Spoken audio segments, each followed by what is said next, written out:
continuidade a essa disciplina tão importante chamada administração eclesiástica, eu quero falar um pouco sobre agenda pastoral e calendários. Um dos maiores inimigos do ser humano nos dias atuais é a chamada falta de tempo. Ao deixarem de cumprir os seus compromissos, as pessoas alegam falta de tempo. Ao deixar de atender alguma atividade importante, o pastor, o líder denominacional ou o líder eclesiástico alega falta de tempo. Na verdade, não é falta de tempo, é uma desorganização, uma falta de otimização, é uma falta de agenda, é falta de controle de administração inteligente e eficaz do tempo. A agenda e os calendários ajudam muito no exercício, no desempenho, no bom desempenho do ministério pastoral, das atividades pastorais e eclesiásticas. A agenda ela pode ser dividida em agenda diária, onde as funções, as atividades, os compromissos do dia são anotados. Você pode fazer a agenda diária na véspera, preferencialmente à noite, ou você pode fazê-la no início do seu dia, ser a primeira coisa a fazer quando você chega no gabinete pastoral, no seu escritório. Então você elabora a agenda, mas elaborar uma agenda para cumpri-la. Não adianta você escrever, perder tempo elaborando uma agenda e não cumprir. Outra coisa, quando você tem uma agenda, você tem que olhar a sua agenda. Alguns eventos foram marcados antecipadamente e você corre o risco, se não olhar a sua agenda, se não examinar a sua agenda, de esquecer compromissos importantes agendados. Se você tem um secretário, uma secretária que faz isso, a primeira coisa que ele faz no início, ou ela faz no início do expediente, é ver a sua agenda. Se você não tem, você tem que fazer isso, sempre olhar a sua agenda. Eu costumo dar uma olhada na semana, no início da semana eu olho todos os dias daquela semana para ver se eu tenho algum compromisso importante e relembrar. Então, agenda diária, aqui entra estudo bíblico, momento devocional ou não, mas eu costumo fazer assim.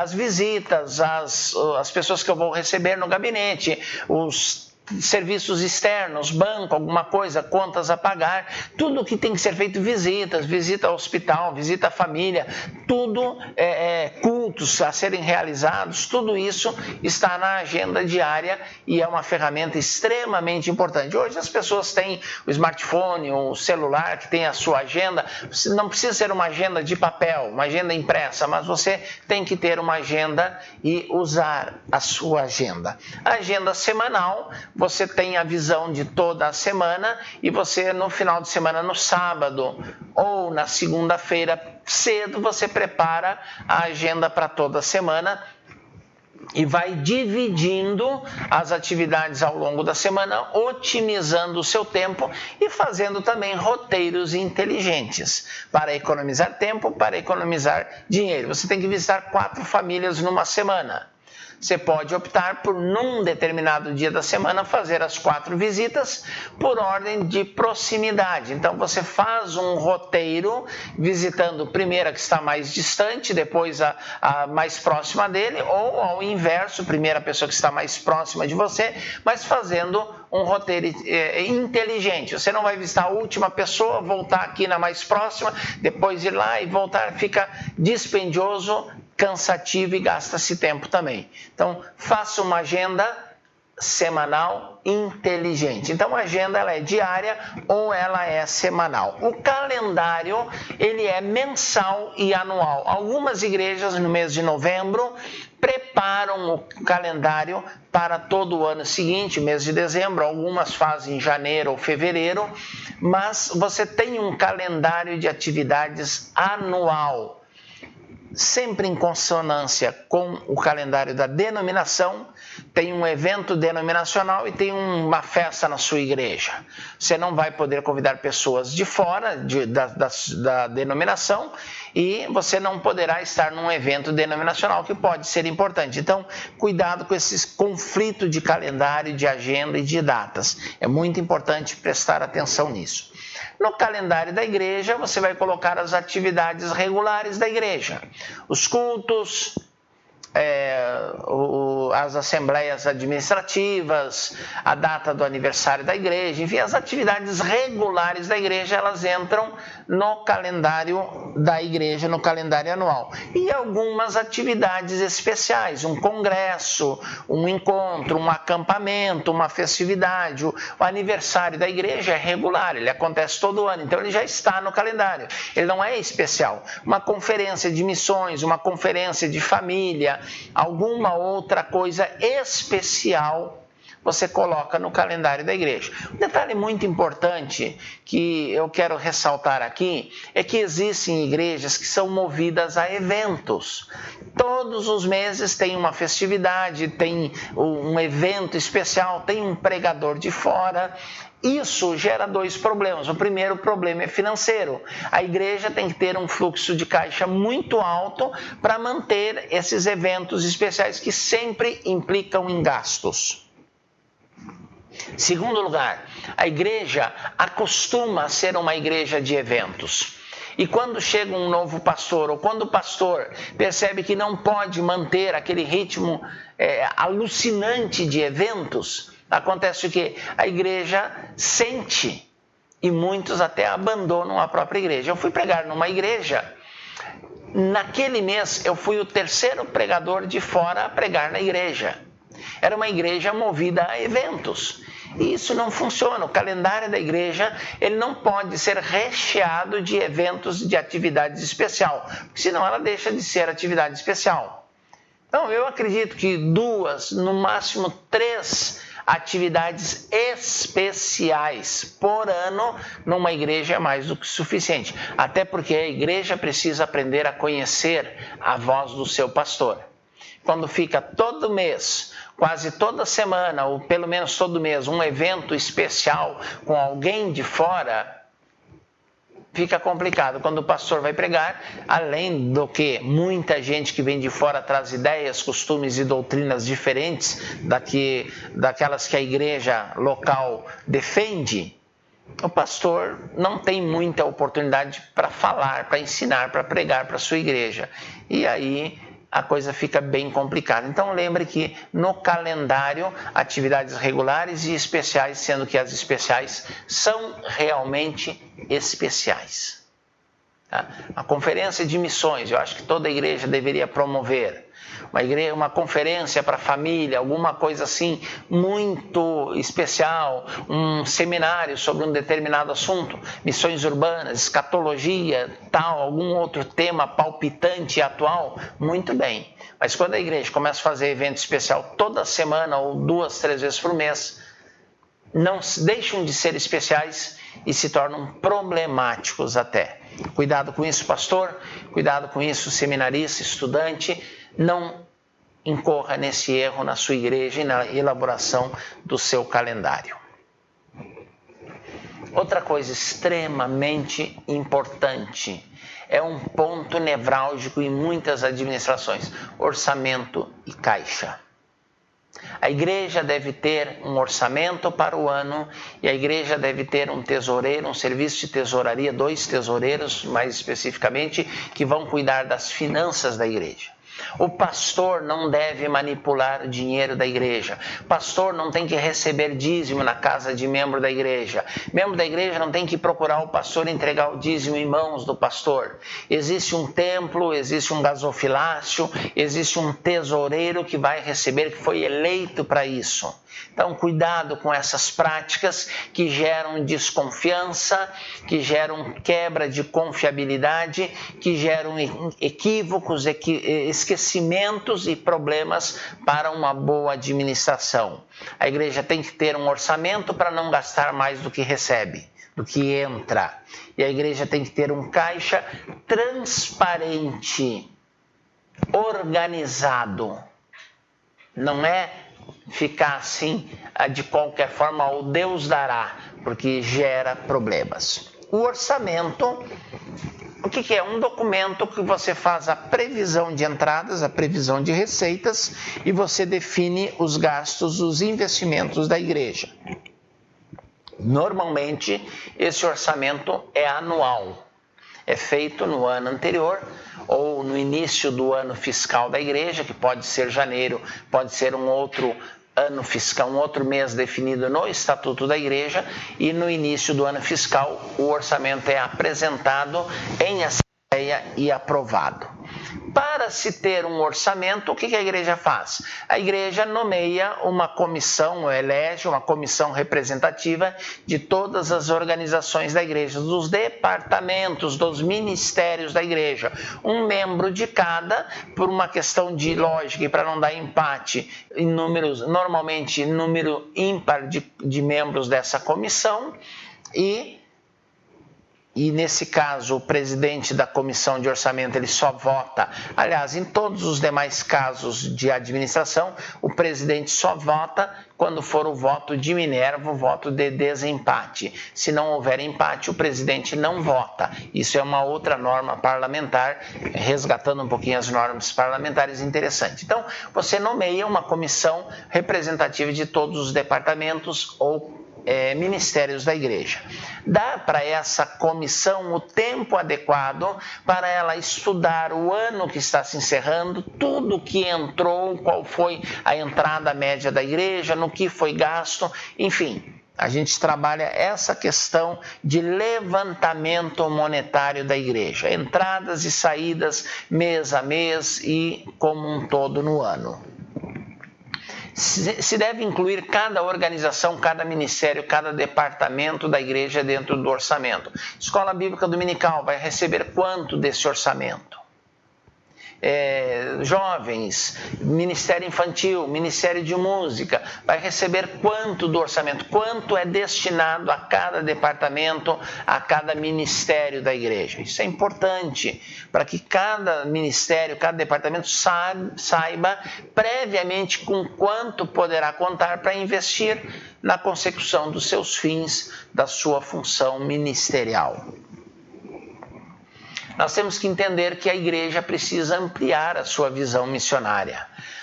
Não é só o dízimo dos dízimos, mas o sustento de missionários, a participação em projetos missionários denominacionais ou não, mas preferencialmente denominacionais, embora a denominação seja menor do que o reino é muito maior, mas via de regra a gente investe em projetos denominacionais, adotando missionários ou participando de ministérios e de projetos missionários da denominação. Então a gente tem que ampliar. Se neste ano a igreja gastou 10% das suas entradas em missões, no próximo ano a gente tem que aumentar esse investimento em missões para 12%, 15%, talvez 20%, dentro de uma razoabilidade, de um estudo de viabilidade, mas aumentar sempre, ampliar sempre, não só a visão, mas a participação financeira em missões. E aí, depois desse trabalho feito pela comissão, é apresentado o orçamento à igreja em assembleia para sua aprovação. A igreja aprova ou reprova, ou aí são feitas algumas alterações, mas se a igreja elegeu uma comissão para estudar o orçamento, ela deveria acatar e aprovar o trabalho dessa comissão, salvo raríssimas exceções. O livro caixa, gente, livro caixa é uma coisa assim muito importante.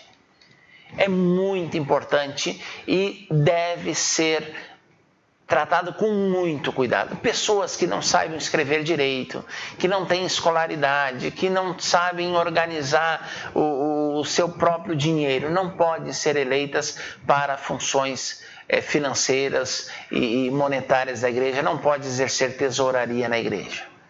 Pessoas que têm dificuldade em lidar com dinheiro não podem ser eleitas para esse tipo de cargo. É a mesma coisa que uma pessoa que mal sabe assinar o nome ser eleita para secretário da igreja, que vai ter que redigir atas e redigir documentos oficiais da igreja. Então, existe o bom senso. No caso da diretoria, não é a espiritualidade que conta, é a competência, é a capacitação técnica da pessoa para aquela função. Nenhum membro da família pastoral deve exercer tesouraria da igreja, por uma questão de ética, de transparência, de bom senso. Muito importante isso. Formalidades exigidas por lei no livro de caixa. Isso aqui, o livro caixa, são preceitos legais. Então vamos a eles. Primeiro, a encadernação. Não pode ser folha avulsa, não pode ser um caderno de espiral, não pode ser um negócio qualquer lá improvisado. Pegar esse caderno e fazer livro caixa. Arranca a folha, não sei o quê. Não pode. Tem que ter uma encadernação adequada, tem que ser encadernado. Não é com espiral, é aquela encadernação brochura que evita que páginas sejam arrancadas. Essa é a primeira coisa. Segundo lugar, numeração tipográfica, preferencialmente, de todas as folhas, de 0 a 50, de 0 a 100, de 0 a 200, já vem da tipografia, da gráfica, a numeração das páginas. Então, se faltar alguma, é claro, é evidente. Numeração tipográfica. Não veio, coloca a caneta, mas o melhor é comprar um livro caixa. Não é ficar riscando com caneta, não. Compra um livro caixa tipograficamente numerado na sequência natural, do 01 ao 50, ao 100, ao 200, normalmente são esses 3 números de páginas que se usam. Algumas igrejas usam o livro caixa até preenchê-lo todo, alguns usam o livro caixa por 1 ano. Nesse caso, você compra um livro caixa de 50 páginas, deve ser o suficiente, tá, para os lançamentos. Todas as folhas do livro caixa são rubricadas pelos funcionários, pelos membros das repartições fiscalizadoras, ou seja, tesoureiro, segundo tesoureiro e membros do Conselho Fiscal rubricam todas as páginas do livro caixa. Esse livro caixa tem ali assinatura em todas as páginas das pessoas competentes para tal função. Não tá? Tá errado. Manda rubricar. Termo de abertura na primeira página do livro, normalmente é uma folha em branco, então tem um termo de abertura. Este livro é destinado para os lançamentos, ou para ser o livro caixa da igreja tal endereço, tal CNPJ, o número de folhas e o início do livro caixa ali na primeira página, normalmente aquela página em branco. Alguns termos já vêm tipograficamente feitos, é só você preencher os dados específicos, outros você faz. E na última página do livro, na última usada, não é lá na última folha, é na última usada, após a última usada, então você coloca o termo de encerramento. Se você usa um livro caixa por ano, no final do ano, pega a página seguinte, a última usada, e coloca o termo de encerramento. Se você usou todo o livro, aí sim na última página, normalmente é uma página em branco, ali na contracapa, você coloca o termo de encerramento. Esse livro destinou-se tal ao movimento financeiro da igreja tal, e foi encerrado em tal data, e aí é assinado pelo tesoureiro, pelo presidente da igreja, da instituição. Os lançamentos têm que ser feitos com clareza. Algumas igrejas lançam no livro caixa dízimo por dízimo com o nome do dizimista. Algumas igrejas têm um outro livro, um outro mecanismo para anotar o nome dos dizimistas e o valor, e aí só lança ali entradas de dízimo. Por exemplo, hoje é dia 20 de janeiro, não é, mas é exemplificando, e oferta do culto do dia 20 de janeiro, tanto, é uma clareza no lançamento. Não adianta você colocar lá oferta do culto e não ter o dia, não ter, então você coloca a data. Normalmente o livro caixa já vem lá com a data, com o dia, você coloca o dia e oferta do culto, dízimo recolhido, enfim, algum lançamento. E as saídas também, no dia em que deu a saída, é feito o lançamento da saída com comprovante. Toda e qualquer saída da igreja tem que ter o seu comprovante, a sua nota fiscal, o seu recibo, o documento que comprove que aquele dinheiro saiu de fato para aquela finalidade que está no livro caixa. Isso é muito sério. Isso tem que ser assim, clareza nos lançamentos. Forma mercantil, não é cada um improvisa. Existem normas, um contador, ele vai lhe orientar como funciona e você usa aquilo que é feito por todo mundo, por toda pessoa jurídica, em qualquer instância, porque tem que ser feito desse jeito. Ordem cronológica, você vai lançando na ordem, por isso é importante o tesoureiro, o segundo tesoureiro, fazer o lançamento diário. Lá no dia 30 você vai lançar a oferta do dia 5, não funciona.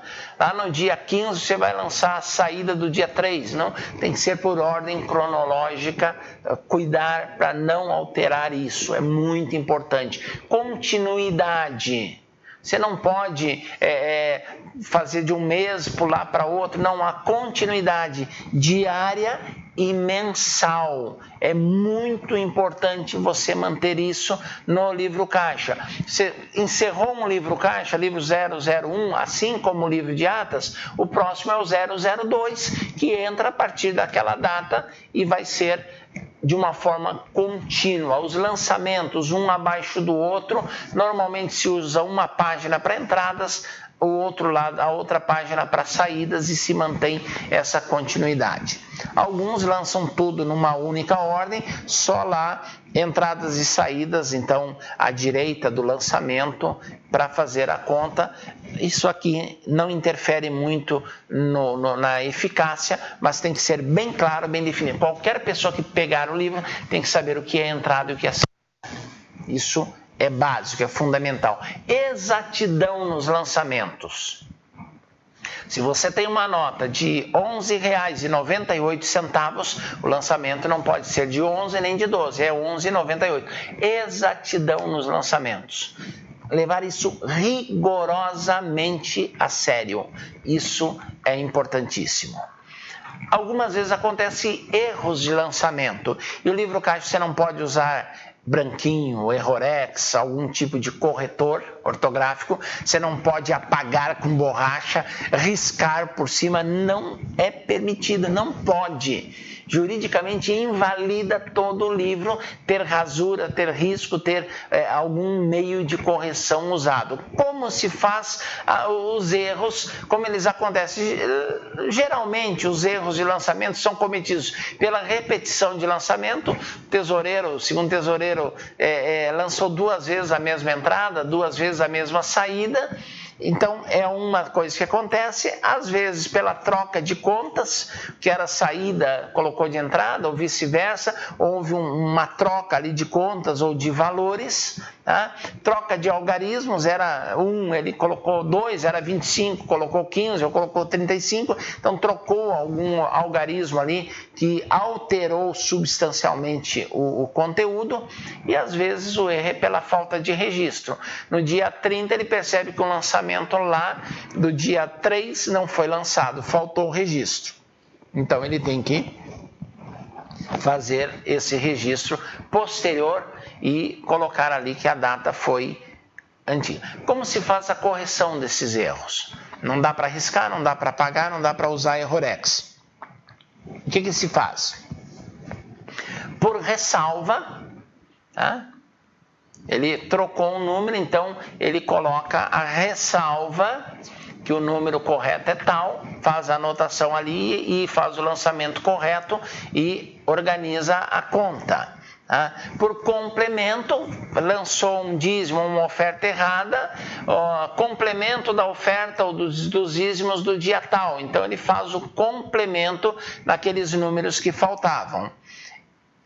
E às vezes, por estorno, lançou a mais, ele faz na saída o estorno desse lançamento a mais, tal, com a sua devida explicação, com o seu devido esclarecimento.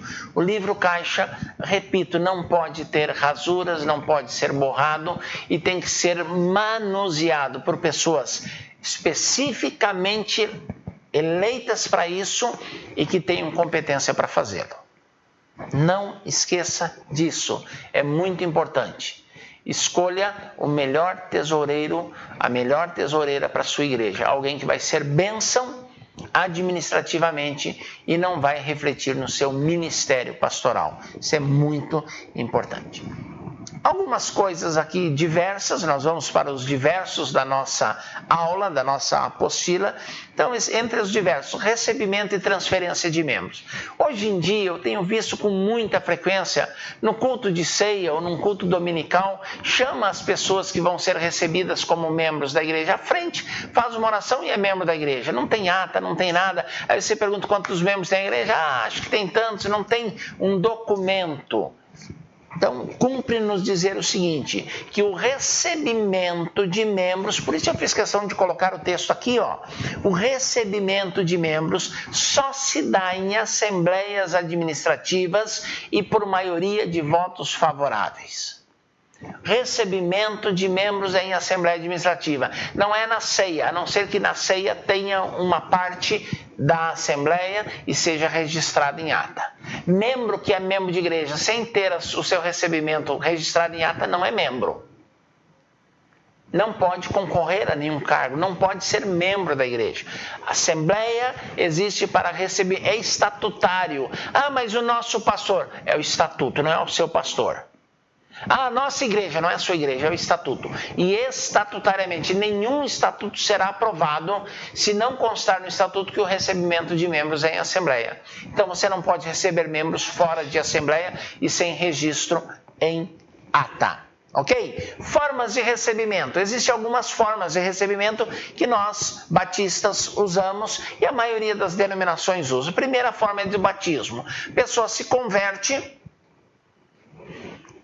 foi preparada para o batismo, passou por um estudo bíblico ou não, algumas igrejas fazem, outras não, ela é batizada. No ato do batismo, ela torna-se membro da igreja. Mas para que isso tenha validade, antes do ato batismal, houve uma assembleia extraordinária ou regular, que o batismo dessa pessoa foi aprovado e foi registrado em ata. Então, com o batismo, ela tornou-se automaticamente membro da igreja. Você batizou uma pessoa, mas não teve uma ata aprovando o batismo, essa pessoa não é membro da igreja. Ah, mas foi batizado, mas não é membro. Segundo lugar, transferência. Quando a pessoa é membro de uma igreja batista, de uma determinada denominação, no caso, por exemplo, Batista Independente, e ela vai morar numa outra cidade e vai congregar numa outra igreja Batista Independente. O que acontece então? A igreja em assembleia pede para a igreja de origem a carta de transferência. Esse negócio de crente sair da igreja, eu quero a minha carta que eu vou embora, não existe. Você não dá carta para o crente que está saindo da igreja. A igreja na qual ele será recebida, essa pessoa será recebida, se for da mesma denominação, vai pedir a sua transferência. E quando chegar a carta de transferência, que a igreja que está transferindo, a igreja de origem reunida em assembleia, concede a carta, ela vai ser recebida na nova igreja em assembleia mediante a leitura da carta de transferência. Simples assim. Testemunho ou aclamação. A pessoa é membro de uma igreja Assembleia de Deus e quer se tornar membro de uma igreja batista. Não existe carta de transferência, pode haver uma carta de recomendação, mas de transferência de uma assembleia para uma batista não existe. De uma batista nacional para uma batista independente, de uma batista independente para uma batista da Convenção Batista Brasileira. Não existe carta de transferência porque são denominações diferentes. Então, é feito o quê? A pessoa em assembleia dá um testemunho e ela é recebida por aclamação.